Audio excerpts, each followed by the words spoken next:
a repasar con el doctor Korenberg algunos números bien interesantes que dan perspectiva o una retrospectiva, ¿no?, de la evolución del producto en la Argentina y de los salarios en la Argentina. Mucho se habla a la hora de las campañas políticas de cuánto mejor se está, de todo lo bueno por venir, de que esto es el mejor momento ganado. Igual fue en los 90, ¿no? Y seguramente igual en los 80. Pero está bueno, por ahí en perspectiva y con números homogéneos, tratar de peinar estas cosas, ¿no? Y el mejor especialista en Argentina de estos asuntos es el doctor Korenberg, que está en línea. ¿Cómo le va, Ariel? ¿Qué dice? ¿Qué tal? ¿Cómo les va? A nosotros muy bien. ¿Sus cosas? Bien, bien, todo bien, con mucho trabajo. Sí, me lo imagino. Salieron en algunos diarios y de manera tocante o lateral algunas cifras que usted había preparado a propósito de el nivel de renta en la Argentina, de salario, o dicho de otro modo, el modo en que habría variado el PBI en la Argentina y a lo mejor hasta per cápita, no lo sé, en los últimos años, ¿no? Sí, sí. Y nos gustaría que nos amplíe más esa información, siendo que los diarios dicen que es un trabajo suyo. Sí, nosotros, nuestro principal objetivo, como tuve posibilidad en otra nota realizada con ustedes, resaltamos que acá en la universidad lo que nos interesa es estudiar competitividad y productividad, pero dada la crisis del sistema estadístico tenemos que medir una variable que que en el resto del mundo normal, en situaciones normales no se cuestiona, que es el PBI. Imposible medir la competitividad y productividad de la economía argentina sin medir bien el PBI. Sí. Y recordando un poco a la audiencia, desde 2007 a la fecha, el PBI oficial duplica el PBI bien medido, tal como se hacía el cálculo antes de la intervención del Instituto de Estadística. ¿Pero duplica es 100%, doctor? Duplica significa que, por ejemplo, tanto en la base vieja como en la nueva, porque cambiaron el año base por una anécdota de pagar menos el cupón PBI, si no lo iban a pagar falsamente en el año 2013, el PBI oficial acumula un crecimiento alrededor de 35% punta a punta desde 2007. Nosotros medimos un crecimiento punta a punta de menos del 15%, es decir, la mitad de lo que dice el dato oficial.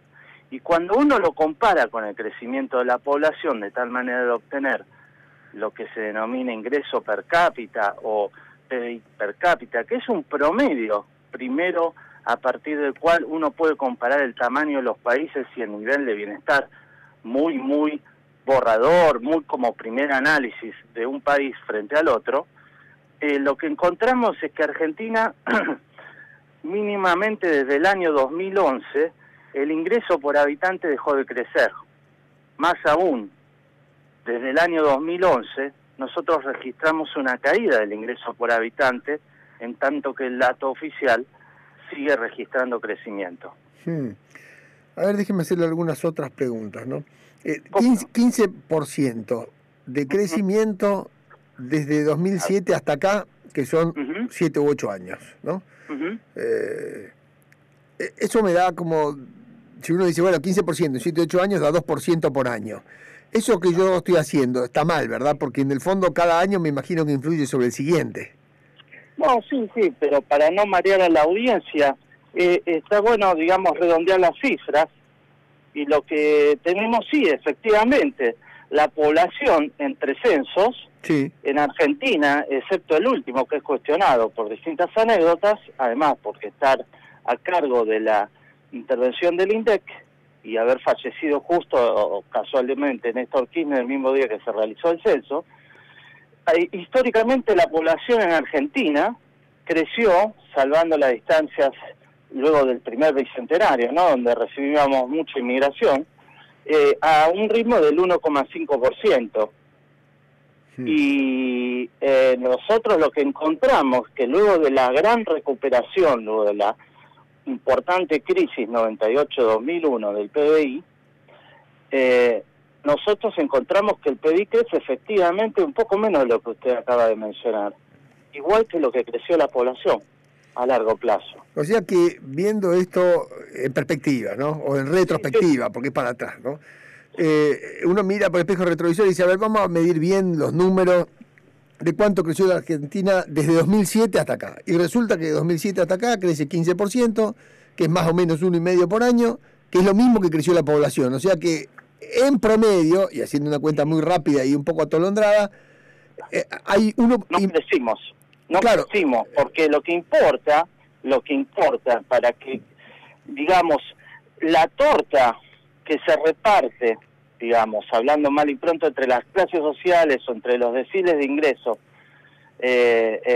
crezca más de lo que crece la cantidad de la población. Eso claro, es el verdadero crecimiento a largo plazo. O sea, que la producción supere el incremento de producción, supere largamente el incremento de población, y entonces hay más bienes por habitante, digámoslo así. Exactamente, muy bien, exacto, ese es el punto. Ahora, déjenme hacerle algunas preguntas más, porque vez pasada habíamos mirado, no sé si se llaman series, pero series un poco más largas, ¿no? Porque usted nos había ayudado a comparar, recuerdo, inclusive desde los 90 para acá.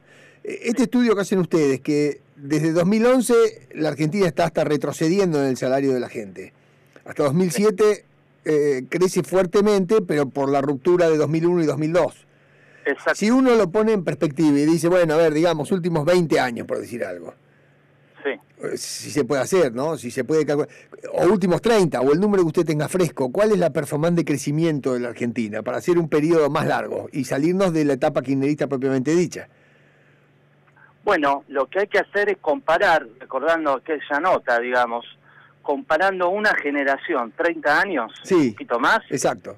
Lo que uno encuentra es que el país apenas si recuperó el nivel de ingreso por habitante del año 74. 74. Esto choquea un poco. Sí. Desde el año 74 lo que uno tuvo es un desplome de la actividad económica, aparte de otras consecuencias, pero me concentro en PBI. Y luego una fuerte recuperación de la década de los 90, que comparativamente nos da como resultado un crecimiento muy moderado de la década de los 90. Comparado con lo peor de los 80, efectivamente el país creció en forma importante, un 3% anual, comparado con lo mejor de los 80, que fue el Plan Austral, cuando a partir del cual tuvo una crisis y desembocó lamentablemente en el Plan Primavera, año 87. Pero si uno lo compara con el año 74, el país en los 90 creció al 1,5% promedio anual.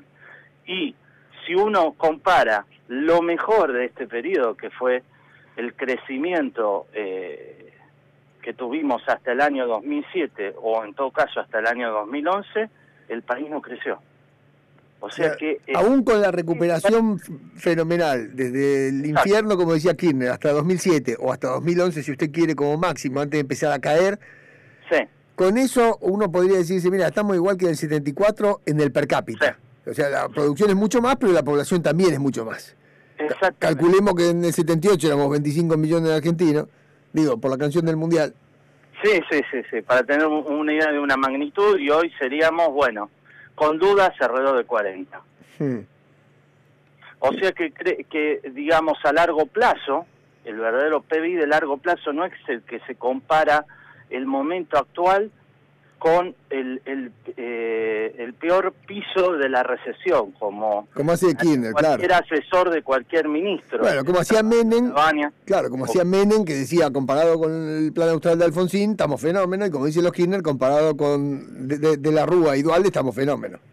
Sí, yo diría, Menem lo hacía con la hiperinflación 88-89, y decía, venimos del infierno y tal, y efectivamente los 90 eran buenísimos. Después explota todo y los Kirchner dicen, venimos del infierno.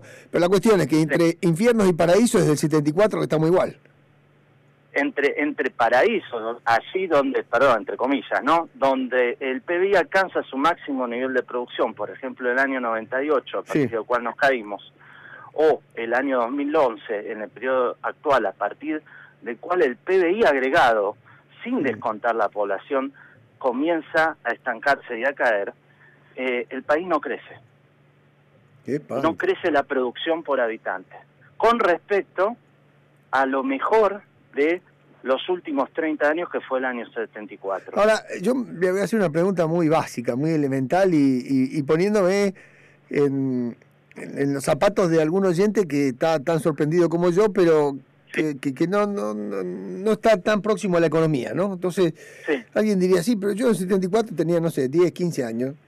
Y la verdad que la cantidad de bienes en la canasta que había en mi casa, la cantidad de cosas que teníamos, para empezar desde la televisión hasta los remedios, desde el tipo que se hacían los suéteres hasta la tecnología disponible, Sí. pareciera que era muy distinta que la de hoy, y de golpe uno siente que comparando las puntas, sí, la Argentina progresó, ¿no? Digo, desde el modelo de los autos y la calidad misma de los autos, o cualquier cosa que uno se imagina, ¿no? Entonces, mirando para atrás, Por ¿cómo es que se supuesto. entiende eso? Mirando para atrás, la clase media hoy, para abajo, tiene mayor acceso a los bienes durables de los que tenía en aquella época. Yo diría descontando, dejando afuera el problema de la vivienda, que sigue siendo el mismo problema que siempre. Tiene más acceso a los bienes durables porque se han abaratado por el progreso tecnológico. Sí. Punto. Pero no profundizaría mucho ahí. ¿Por qué? Porque el acceso a la vivienda sigue tan restrictivo como siempre, excepto algún momento de la década del 90 por los créditos hipotecarios. O sea, usted dice, la gente puede tener más heladeras, más televisores o mejores televisores y a lo mejor algún auto más, pero a la vivienda igualmente no llega. No llega. ¿Y se puede decir que la clase media, aún teniendo más acceso a esos bienes durables, en términos porcentuales de la Argentina, es un segmento menor? Como diciendo, bueno, está bien, alguna clase media que tiene la suerte de estar en clase media llega a esto, pero hay más cantidad de gente que no puede siquiera acceder a eso, ¿o eso no se puede decir? No, sí, se puede decir, y refiero a un dato, digamos, de estimación, porque siempre son estimaciones de pobreza que hace la Universidad Católica, que refiere a que el nivel de pobreza por ingresos, descontando el acceso a una canasta de bienes y servicios básica, sí, llega al 25%. Ahora, si uno ampliara esa medición hacia lo que se dice pobreza estructural, que para darnos en cuenta la magnitud de lo que es la crisis estadística, yo diría que desde el año 80, 90, 91, más exacto, por el último censo confiable, no se hacen mediciones en Argentina. No solo que ahora se manipulan, sino que se dejaron de hacer. No solo la pobreza por ingreso, esta discusión ridícula, perdón, ¿no? Debo resaltar, si a usted le interesa, ridícula, de discutir si hay que medir o no la pobreza, por Dios. Todo el mundo mire la pobreza, todos los países del mundo, desde Somalia, Venezuela, China, hasta Estados Unidos y Luxemburgo, con el mismo método. No hay distintos métodos. Perdón que traiga a colación el punto. Se le ha dado demasiada importancia a, vamos a poner entre comillas, el error de decir que en Argentina es el horror, de decir que en Argentina es 5%. La mejor medición es la Universidad Católica Argentina, donde está coordinado por Agustín Salvia, ex integrante del INDEC y experto en el tema, da un 25% de pobreza y 10% de indigencia. Si a uno le agregara temas de accesibilidad a la vivienda, de otras necesidades como accesibilidad a la infraestructura pública para el acceso a la vivienda, o la caída en que se está hablando muy poco, en la calidad de los servicios públicos, salud pública, educación pública, etcétera, uno diría que sí, la pobreza tradicional por ingreso es 25%, pero la estructural es mucho más. Y el deterioro, así como hoy la clase media puede quizás obtener un auto con más facilidad de lo que obtenía hace 30 años. Sí, o irse de vacaciones, porque hay más gente que ha viajado, claro. A una pantalla plana, sí, pero dejo aparte el tema de los viajes, ¿sí? La accesibilidad a la salud privada, prepaga cada vez es más dificultosa, sea porque los ingresos no alcanzan por la inflación, sea porque el costo de la misma crece cada día más, o se deteriora la calidad del servicio que provee la prepaga, sea porque no accede a los insumos por el cepo cambiario, ¿sí? O por toda la situación general de la salud que hoy está viviendo Argentina, similar a la de la educación. Olvidémonos perdón, esto es una opinión más personal, ¿no? No compete a la universidad y al proyecto que coordinamos. Olvidémonos del país de Sarmiento.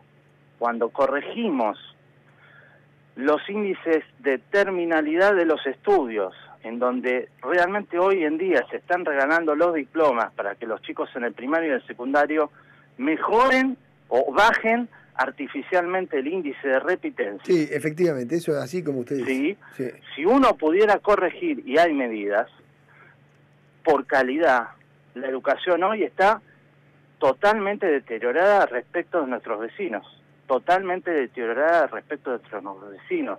Y eso que hoy en día es un debate en Chile, Uruguay o Brasil. Aún así, yo pienso y digo, la educación básica está completamente deteriorada. Sí, sí, a mí No puede ser que Argentina, cuando no le dé las cifras, sale de las evaluaciones internacionales como la PISA de la OECD, a la cual acceden todos los países de América Latina. Pero siempre damos la nota. Sí, siempre damos la nota. En casi todos los planos, digo, desde los jugadores de fútbol que en la Copa América no van a recibir los premios, hasta Maradona que se postula para la FIFA, en todos los planos damos los... No, pero aparte, digamos, de nuestra cultura, digamos, este tema que a mí me importa mucho y hasta, discúlpeme, me tomo el atrevimiento de decir me fastidia, disculpa a la audiencia, de discutir cómo se mide la pobreza, cuando en Argentina hace 50 años que se mide la pobreza. De acuerdo a metodología internacional, ampliamente reconocida, implementada y sugerida, porque no es una imposición por Naciones Unidas, adoptadas por Bolivia, Ecuador, Chile, Uruguay, 200 países del mundo, si hay 210 hoy en día. Volvemos a discutir eso, o sea, me parece que el deterioro en la calidad del debate a partir de la crisis estadística es profundo, es profundo. No me meto en otros temas que conozco menos, por supuesto. Sí, si a usted le parece esta opinión, no sé. No, está claro. Es como una tarzanización de la economía, de la política, de... Sí, hasta acá el gobernador, que es una persona muy sensata y muy razonable, dice: le escupimos el asado al PRO, utilizando casi el estilo que Aníbal Fernández ha instalado en el debate público. Y digo, le aseguro que es un profesional serio el gobernador acá. Digo, bueno, eso es lo que está pasando. Y pasa en todos los frentes, en todos los ámbitos, una degradación a la que nos vamos acostumbrando. Claro, porque hablo ya en el ámbito de los economistas. Esto que se habla de la grieta, o como quiera usted llamarlo, primero resaltar que en el primer peronismo, el presidente Perón fundó las cuentas nacionales en el Banco Central, a partir del cual por primera vez el país empezó a contabilizar oficialmente, porque ya había otras experiencias, el PBI en Argentina, y fuimos punta en América Latina. Esta situación que ha generado el gobierno actual no tiene nada que ver con aquella, aún con todas las críticas que encontramos. Y otra cosa que se ha perdido en Argentina, no solo el respeto, sino el respeto en el debate. Uno no puede debatir con la otra persona si la otra persona tiene otra cifra. Yo recuerdo haber debatido en la universidad, izquierda, derecha, nacionalismo, liberalismo, en los últimos 30 años, todos en base a una cifra común, la cifra oficial, y en todo caso discutir, bueno, mira, me parece que tal sector está mal medido, o yo utilizaría otra metodología, pero nunca hubo una duda tan básica sobre los datos oficiales, por el cual el debate entre kirchnerismo, antikirchnerismo, cada uno viene con su propio dato, entonces ahí sí se rompe el diálogo. No sé si... Sí, está clarísimo. Hasta antes de 2007 el debate era en base a los datos oficiales, y en todo caso ampliar la canasta básica alimentaria para medir pobreza de forma distinta o más amplia, cómo medir la clase media, el ajuste por calidad, la caída en la eficiencia de los servicios públicos. Era mucho más rico el debate, como siempre fue en Argentina. Se ha perdido completamente. Perdón, Walter, me tomé el atrevimiento como para tratar de hacer pedagogía en la gravedad también del debate que se perdió en Argentina entre economistas. Porque hoy los economistas de distintas vertientes, partidos, si es que hay partidos de distintas ideologías, no pueden dialogar si no tienen un terreno en común. Sí, que es decir, la inversión ha sido tanto, Exacto. Cada uno tiene una cifra. la productividad ha sido tanto. Exacto. Sí. Exacto. Sí, está claro, está claro. Nada, me quedo un poco sin palabras. Le agradezco la deferencia y la explicación. Pesimismo, pero es el momento que estamos pasando. Bueno, no sé si pesimismo. No, pesimismo no, digamos realismo. Pesimismo si usted además cree que esto no va a cambiar de ninguna forma, ¿no? Digamos realismo en la descripción. Realismo, si usted me permite un minuto más, y con esto trato de cerrar, también en que se peca con un exceso, pienso yo, de voluntarismo y de gran hipocresía en el debate político respecto a lo que se viene ahora, en cuanto a no hablar, y perdón, porque me acuerdo de la nota suya anterior a fin de año pasado, creo que fue, sí. del tema ajuste, sí. sinceramiento, lo que sea, de alguna manera lo va a ver, o sea, esta ya es una opinión personal. Sí, usted dice que va a haber algunas cosas, alguna inconsistencia que... Es decir, que no se puede mantener una economía fogoneándola con 33% de aumento de la base monetaria, sacándole toda la plata al Banco Central, tomando deuda de los bancos que prestan al 27 al gobierno y con muchos precios relativos distorsionados, empezando por la economía provincial y siguiendo por la energía y por lo que fuera. Y un tipo de cambio oficial atrasado. Con eso dimos todo el diagnóstico que acá Víctor Becker hizo en la nota de página de La Nación. Sí. O sea, de alguna manera la macroeconomía va a corregir. El escenario 1 es si gana un candidato, que ya se deben imaginar, el candidato de la oposición en todo caso va a tratar de hacer un sinceramiento de ese ajuste. Si no hay un sinceramiento a nivel de cambio de precios relativos, a nivel de tratar de ajustar los subsidios a la baja y redistribuirlos hacia realmente quienes lo necesitan, hacer más eficiente el gasto público y todo lo que se habla, bueno, el ajuste va a ser por inflación, o sea, en realidad el salario real en dólares, y perdón, el poder adquisitivo va a ocurrir, escenario 2 si gana el candidato oficialista. No, eso está claro, pero además de eso, el punto es que si uno va a hacer una corrección, aunque la corrección sea dolorosa, como cuando un médico le pone un yeso a alguien que se fracturó o le pone 2 clavos, en el fondo que esa corrección sea para volver a caminar bien y volver a crecer bien, porque por supuesto. Nada peor que un ajuste de eso sin sentido que deja todo pata para arriba y por el aire y de golpe... Por eso agrego que sea un candidato o el otro, acá hay una clave por la cual antes había 30% mensual de inflación, en un modelo muy similar que terminó en el Rodrigazo, años 74-75. Sí. Ahora tenemos 30% anual de inflación. Diría yo todavía es manejable, pero lo que no había en aquella época ni después, y solo ahora, es que no se mide la inflación. Entonces, la pérdida de credibilidad típica de los modelos macroeconómicos, que sugiero que lean el ministro de Economía y otra gente en el debate, es clave, porque cuanto más se recupere credibilidad, menos costo social va a tener el ajuste. Claro, buen punto. Menos costo social va a tener el ajuste. Cuanto más creíble sea el gobierno, lo explique mejor, y la gente se acomode más productivamente. Más se va a poder aplicar y más efectiva va a ser la política económica aplicable. ¿Usted tiene algún número? Terminamos en los shocks. Por último, ¿usted tiene algún número serio de inversión en Argentina ahora?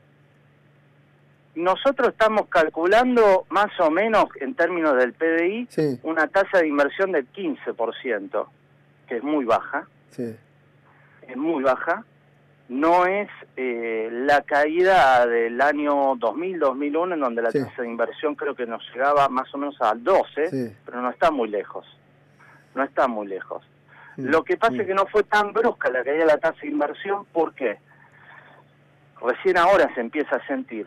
Porque hay créditos blandos, claro que son dirigidos, a tasas de interés que todos estamos pagando con nuestros impuestos, digamos, ridículas.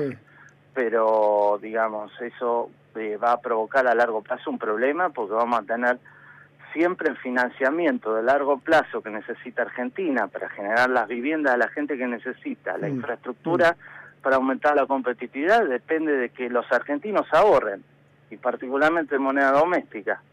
Me abrió el tema.